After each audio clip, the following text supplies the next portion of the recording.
It's important to work with men and boys because we have to recognize them as leaders and future leaders in the community, and that leadership can both have a positive impact or a negative impact. So it's hugely important that we engage them and have them serve as healthy champions so that their impact has cascading effect for both individuals, families, and then neighborhood-wide.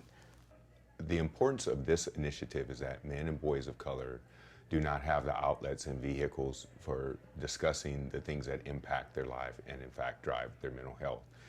This grant represents an opportunity to create spaces where we can identify the things that impact men's mental health and create pathways and vehicles for addressing and improving that. We know that our Native men are committing suicide 2 to 5 times higher than Native women, and we know that among the population itself has higher suicide rates when compared to the general population. In addition, we know that our men suffer 4 times a greater rate than women for alcohol-related deaths. And so we really wanted to begin focusing on those issues and making it sort of gender-specific for the men that we are hoping to help. As a community worker and as a mother of sons and as a wife, it's vitally important that we redefine the image of masculinity that men have in our environment, and that we create safe spaces so that we can actually have open conversations about mental health issues. The community aspect of this work is very important to me because I've always been passionate to work with the underserved. As a woman, as a Latina, I feel that these populations really need the supports.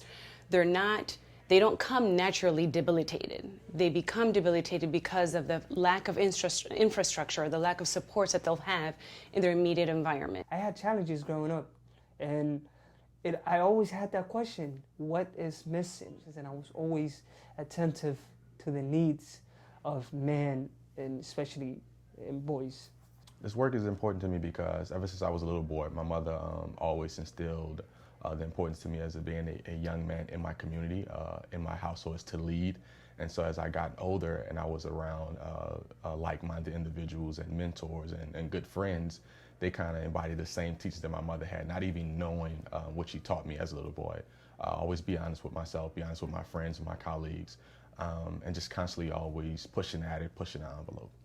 As an African-American woman who grew up without a father until I was 13, it's a deeply personal and professional issue for me. I really think that we need to do more to support young men and boys.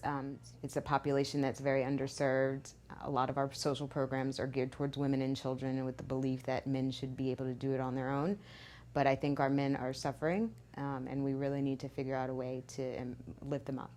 What we're trying to do with our program is to impact those boys, give them the leadership, the adult male associations and relationships as mentors that help them not only graduate, moving towards post-secondary opportunities, but at the same time become responsible men and contributing members to not only that Fifth Ward community, which needs them greatly, but also become the excellent fathers and husbands that they are capable of being.